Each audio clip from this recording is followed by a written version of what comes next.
What's up, everybody? Welcome back to another episode of Breaking Brains, Building Hearts. Chris McAllister, James Royce, Brett Burchard. We're in our final episode of the mindset series we've been doing. We're talking about the 8 mindsets for world-class performance that we talk about in the book Catching Confetti. I'm saving you the steps, Chris. You don't have to walk back to your bookshelf this time and show the book. I was already leaping in my mind. I'm excited about this one because it's where all of the mindsets we've talked about to this point culminate and mix together and work together in, I guess, this perfect cocktail of performance state, which we call in the book relaxed intensity. And it's kind of this optimal state of being where you just experience life to the fullest and perform at your best, and all the good stuff happens. So yeah, I guess I don't know where to take it from here other than to kind of describe relaxed intensity. Chris, I know you have a way of kind of categorizing flow in an acronym.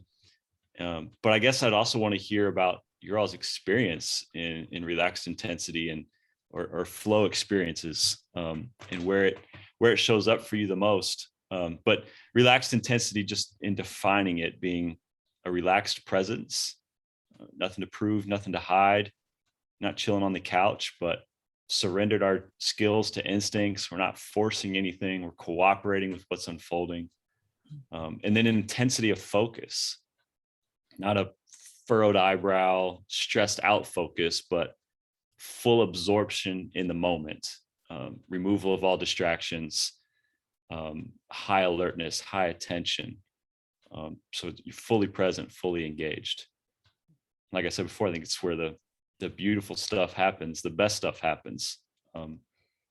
Chris, why don't you share? I like your little framework for flow, if you remember what I'm talking about. Yeah. And then I'd like to hear where you guys experience it.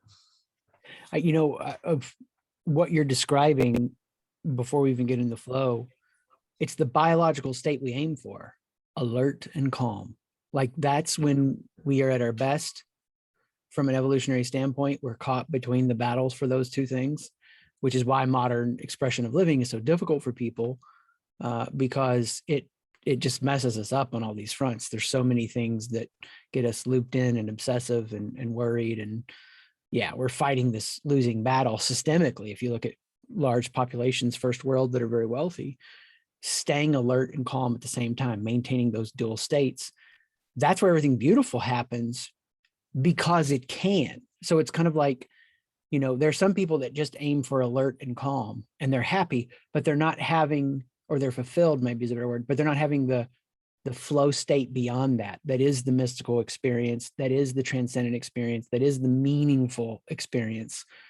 And so once you've learned to stay in a steady state of alert but calm, then you're there more open for flow moments, which flow, fear, F, fades to the background.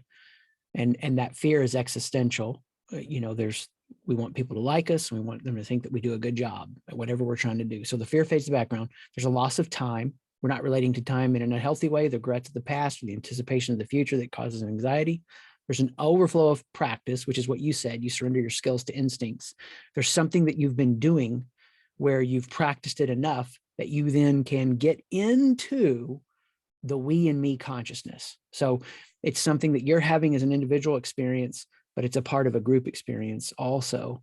It doesn't always have to be a group experience. It could be a flow state that's individual, but oftentimes, because flow means I don't have to look out for the individual consciousness I possess, I can therefore expand into assuming the greater whole, also experiencing it, which is why people could go for a walk in the woods alone, but still feel connected and a part of something whole. Extreme sports, for me, the ultimate flow states are playing and laughing, hanging out, and that could be with my family or friends, speaking, writing, music states, exercise, leadership is a flow state. But as I've learned this year, I've taken new ground in some ways, and new levels bring new devils. And I've had some moments that you guys know weren't flow states, and I've relived that in my mind too many times. So that's me just trying to briefly hit it to answer your question. That's awesome. Jimmy, what does it resonate for you? It's interesting. I had a conversation earlier today with a client. I didn't use the phrase flow state, but I shared my own personal experience with this journey or this desire to become unoffendable. And, so what does it mean to be unoffendable? The way I explained it to him was it's this ability to receive feedback as data, but not as information that has to create an emotional charge, right? It's just data. And so when I think of that, the description I gave to him was, that allows me not to approach feedback with emotion, but just with a practical sense. And it allows me not to create a barrier, that emotional barrier to learning or listening that I now have to get over, right? So if you can reduce the emotional reaction, you eliminate the barriers that prevent, using the word we're using today, the flow state, the ability to just experience and operate at a high level. And so I kind of continually go back, for me, to this idea of, that check on emotion, because so often emotions create the barriers that create friction, right? That prevent us from being in a flow state. And so that's what I thought about. I mean, to me, it's a really neat way to look at the world. And I think back to any kind of a situation where I was really highly productive. I was calm. I was present. Yeah. I wasn't caught up in judgment. And so for me, it's been about, how do I get there? Well, I get there by checking myself and making sure that I'm resisting as often as I can those emotional reactions to the data that I take in. Check yourself before you wreck yourself. Right on, baby. Thank you, Chris. It's hard to do with family. It's cool though. you said. It's easy to do with clients. It's really hard to do with family, right? I mean, let's be honest. Yeah. It's cool you said what you brought up there, Jimmy, because I do believe like the space and relaxed intensity is a combination of all the mindsets, and you hit on like 3 or 4 of them just in what you talked about, like the victor mindset of using all experiences and feedback as data for growth, not being a victim to those circumstances. And then, the emotional awareness, we talked about in the relaxed mindset, like just paying attention to emotions. And I would even challenge you on that one, is that it's not like shutting off emotion, but paying attention to like what emotion arises in me and why, or where did that come from? And not overreacting to it, but not ignoring it, diminishing it, paying attention and learning, being a victor again, and growing because of it. Chris, you talked about like the overflow of practice, being in the process mindset, developing your skills and loving the craft, skill building. So when you get time to performance time, you can flow. It just overflows. So cool how it all fits together there. Yeah, for me too, it's this idea of, we talked about in one of the other episodes, you're not simmering in the 6, you're flipping between the fully on deep relaxation. So not only is it alert but calm as a consistent state, but also deep calm states and then very alert states. And that's the stuff. I realized I totaled up the other day. I've got like 166 sessions on this one app this year, and those are 20 minutes each, and over 100 sessions on the Waking Up app. And one of those is about contemplation, one of those is about meditation. But like, I'm challenged and I want to get to the next level. That practice has been foundational for navigating so much this last year, being in that state where it's a relaxed intensity. So yeah, a lot of passion. What do you do for flow state, Brett? Well, what you're talking about is like flow is at the 10 or the 1. Mm-hmm. Like flow is not just, oh man, I'm raining threes, I'm, breaking records, whatever. Flow is also like, I'm resting, recovering, relaxing, enjoying a quiet moment with myself or the family. So it's found both. Yeah. So What for you is flow states? My most consistent flow state is playing cornhole. There's nothing like a challenge to win supremacy of the household and beat my dad in a game of cornhole that drives me to flow state every time. Awesome. I want to pick up pickleball. I must be getting old. Is that an old sport? I'm like, pickleball looks freaking cool. But it's taken the world, it's taken the country, at least. Like, it's not just old people anymore. It's fun. It's a fun game. Have you played it a bunch? A few times. My parents play it a lot, so every time we get with them, we play it. It's a blast. I went and played with my dad's friends, and it's like 75-year-old ladies killing me. So it's got no age limits on that one. You get no advantage for being young and spry. That's awesome. Jimmy, we got to play, man. Pickleball. Yeah. Well, it makes me think about flow, Brett, in the context of competition or in the context of winning, right? Or more broadly in the context of the outcome. And Chris, you made me think of this when you talked about contemplation and meditation, right? So a lot of times we go into those contemplative and meditative states.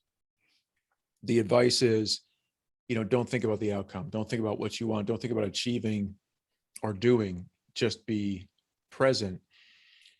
And I'm wondering if I should be thinking about competitive situations in the same way. Does it break us out of that flow state when we're so focused on the outcome? Are we in a flow state when we're operating effectively and we simply have confidence or faith that, we're doing our best and the outcome will take care of itself? How does somebody in a competitive environment think about flow, or should they be thinking about flow? You should tell the Shaun White story, Brett, unless you had one come to mind strongly. Yeah, that is a good one. I'll get to that one. And I think the first thing that came to mind, Jimmy, was like, in the competitive state, you can be in flow and try to win, right? Like, I think you're so ingrained in the game and in the moment that, you're strategizing. I'm just thinking about it from a basketball perspective, like so caught up in the game and all the details and everything that's happening. I realize we're down 3 with 45 seconds to go, and I'm trying to win that game. But I'm so consumed by the moment. I'm not ignoring the scoreboard, but now I'm consumed by all the details of understanding what levers can I pull? What can we do next? What are the right next plays? So we end up winning the game. Right. Now, I'm not like pursuing it like we're losing, my life is on the line. If we lose, my identity's shot, whatever. Like, there's all this pressure on the winning, losing. But it is like, I am trying to win it. Like, that's the game. That's the point. And so you get in there and, hey, I need to hit 4 holes on this round of cornhole to win the game. So let's figure out how to do it. Let's drop into flow state and figure out how to get that done. You're talking about the Shaun White story. So I'm trying to remember all the details, but it's a qualifier for the Olympics. Shaun White's the snowboarder. Qualifier for the Olympics. All the marketing and advertisement for the upcoming Winter Olympics was, watch for Shaun White, pay attention to Shaun White. Shaun White's going to be competing for gold. And he hadn't even qualified yet. And this is the last qualifier going into the Olympics. And he's on his last 3 runs. And his first run, he tries, he has a great run. And then at the end, he spills on his last bit. And he's like, man, I messed up. I missed it. My legs got tired, whatever. I missed it. So he goes up, he does his second run, and he tries something new. He thinks he's got to do, something special or whatever. And he tries something new, changes his routine, wipes out again. So now he's on his third and final run, and to qualify for the Olympics. And he gets up there and he's not even ready. And the guy was the producer of the show is like, Shaun White, you're up. Go, go, go, go. He looked at his coach. He's like, what do I do? Coach was like, go win it. And I can't remember the phrase. Do you remember the phrase, Chris? He walked in, Yeah. he like dropped in. Go ahead. Well, no, yeah, he's trying to get the feedback from his coach, and they're calling him that it's time to go. So he doesn't get to apply mental thought.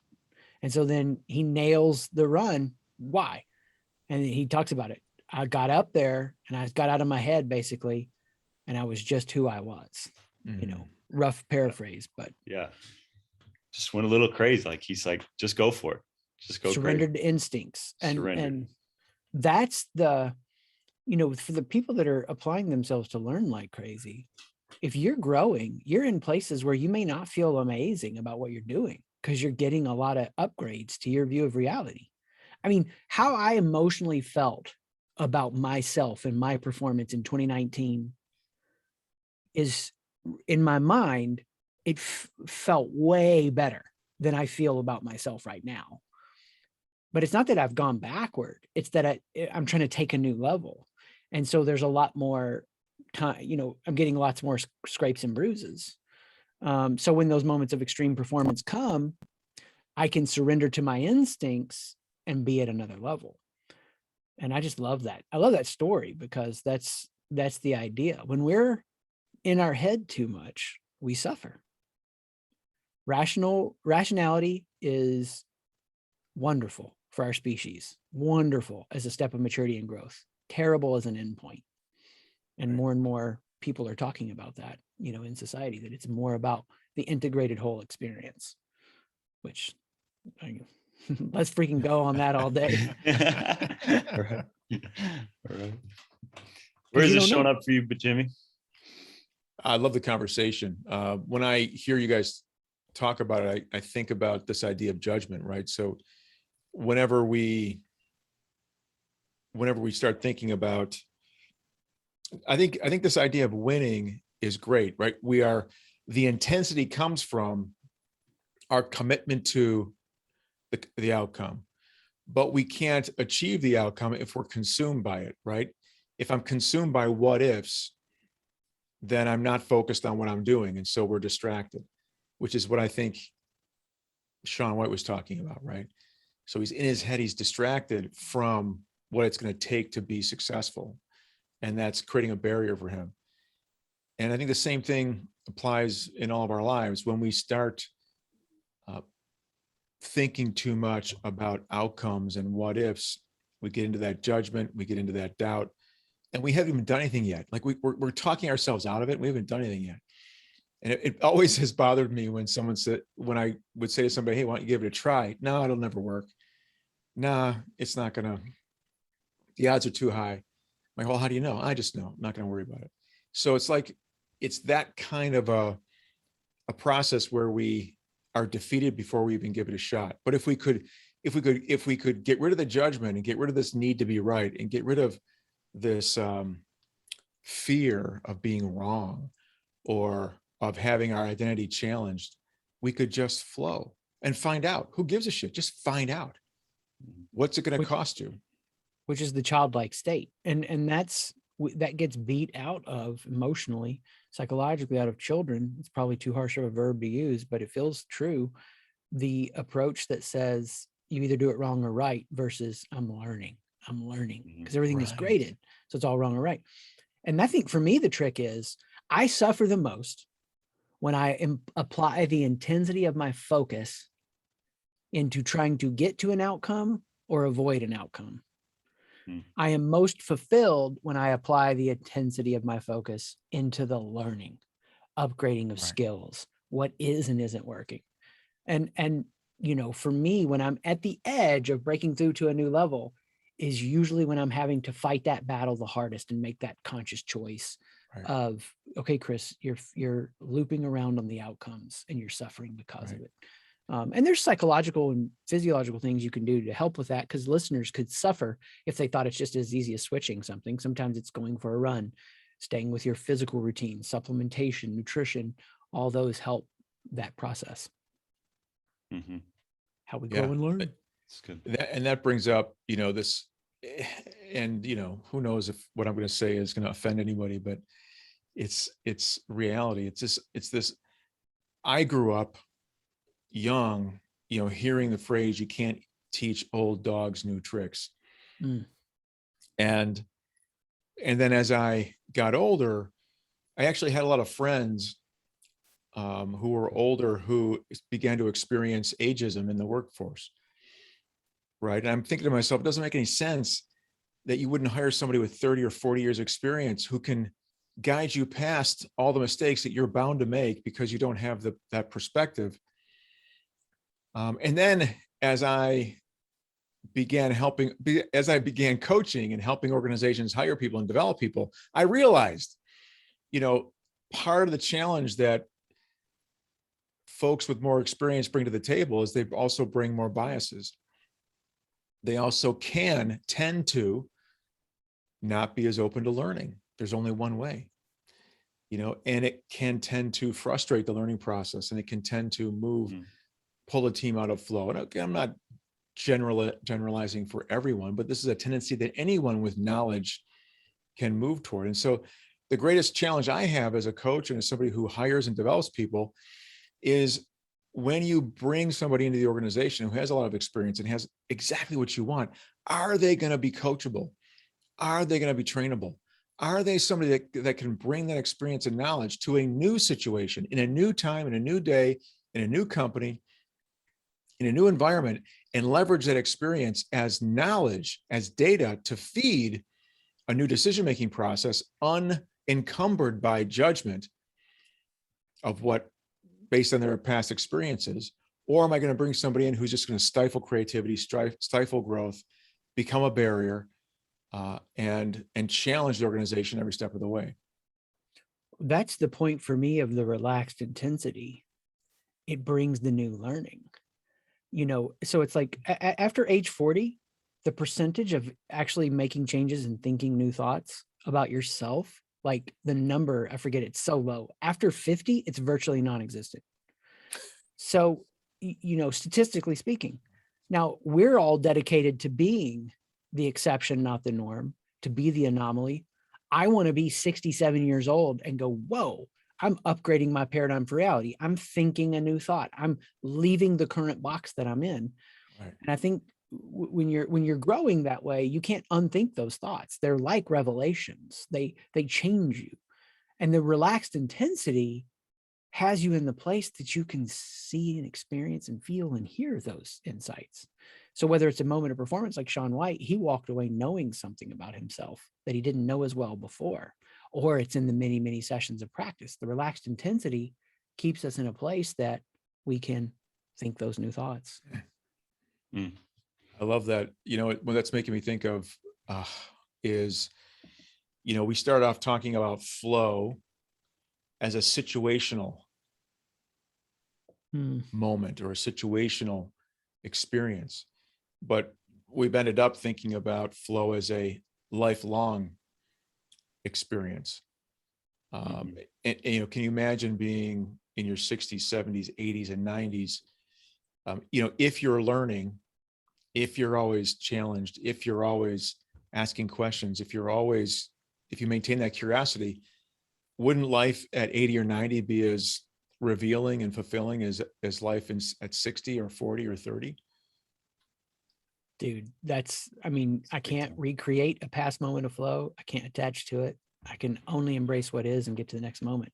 And the point of wisdom, I think we talked about this in an earlier episode, it's for that age place of expansiveness at 80, 70, 90, whatever, to affirm what the younger are learning, to guide them from unnecessary ditches, but to affirm those things. Right. So instead of complaining about millennials or now Zoomers, business executives, leaders can embrace the differences, be curious about what that new generation is bringing to the table, and think about how they can leverage that new perspective to help them achieve the new things they want to achieve. Yeah, because nothing's new under the sun. The millennials now are complaining about the Zoomers in the workforce. There's all kinds of articles about it. It's hilarious. I'm raising 2 Zoomers, so I'm You there. know.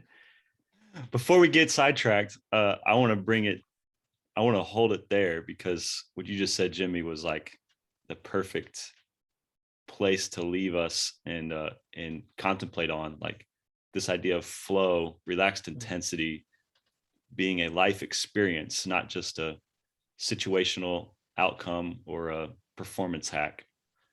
Because I do believe this, like finding relaxed intensity is, I use these words carefully, is your biggest fight every day. You're not going to fight to flow, but you can fight to create the environment or experience to experience flow.